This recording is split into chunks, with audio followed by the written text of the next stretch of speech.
What a time para sa mga fans ng 76ers.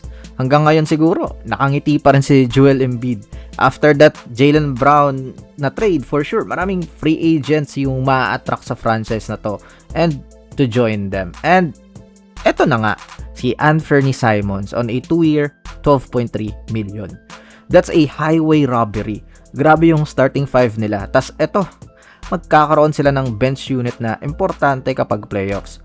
Personal choice na tong kay Simons to win a title. Last season nga, ang 76ers ay bottom 3 sa bench scoring at bench 3-pointers made.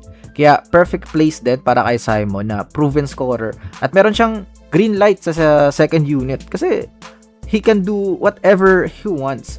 Averaging 18.8 points over 3 3-pointers per game over the last 5 seasons. He is a plug-and-play scoring punch. What a nightmare. Lagay nyo na agad sa mga ticket nyo dyan. 6 man of the year. Grabe pa-hype no? Pero more than that is yung financial flexibility. Player option naman yung second year. Low risk, high reward sa franchise. 76ers ngayon is sila yung dangerous sa East on paper. Tsaka nagkasama na sila ni Jaylen Brown sa Celtics. They played 49 games together bago ma-trade si Simons papuntang Bulls. Merong good relationship yung dalawa kasi after nung trade ng Celtics kay Simons, nagsalita si Jaylen Brown nun eh. Kaya ayun, reunion agad.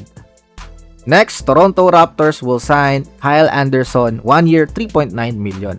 Another reunion din ang dalawa namang former teammates sa San Antonio Spurs. Kumbaga, veteran addition to para sa Raptors on a good contract. Para din mapasaya si Kawhi sa mga players na meron siyang good relationship. Pero, maaasahan mo pa rin si Anderson sa loob ng court. Versatile, switchable, kahit saan mo nga siya ilagay eh. Tsaka, high IQ kapag siya yung playmaker. Can dribble, pass, shoot, and defend multiple positions. Limited minutes lang last season para sa tatlong teams. Pero, 6 points, 3 rebounds, and 3 assists per game. Good signing para sa Raptors. Next, maraming Warriors fans ang nalulungkot ngayon dahil ang kanilang paboritong player na si Pat Spencer ay may ibang team na. He will sign with the Phoenix Suns. Siya yung definition ng grinder, moving from G League to have a rotation sa Warriors. Meron siyang mga breakout games last season pero mukhang hindi pa rin makita yung halaga niya. Ganoon talaga no? Ginagawa mo na yung lahat pero yung halaga mo, iba pa yung makakakita. At eto nga, yung Phoenix Suns. Career high last season para sa kanya. Nakapag-start siya ng 14 games and yung kanyang best game is 20 points. And kontra yon sa Phoenix Suns. So, naka-note siya sa coaching staff that day. Grabe yung Suns ngayon, puro masisipag na yung nandyan.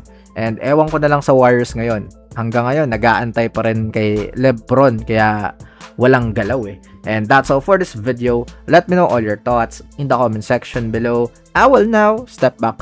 Bye-bye.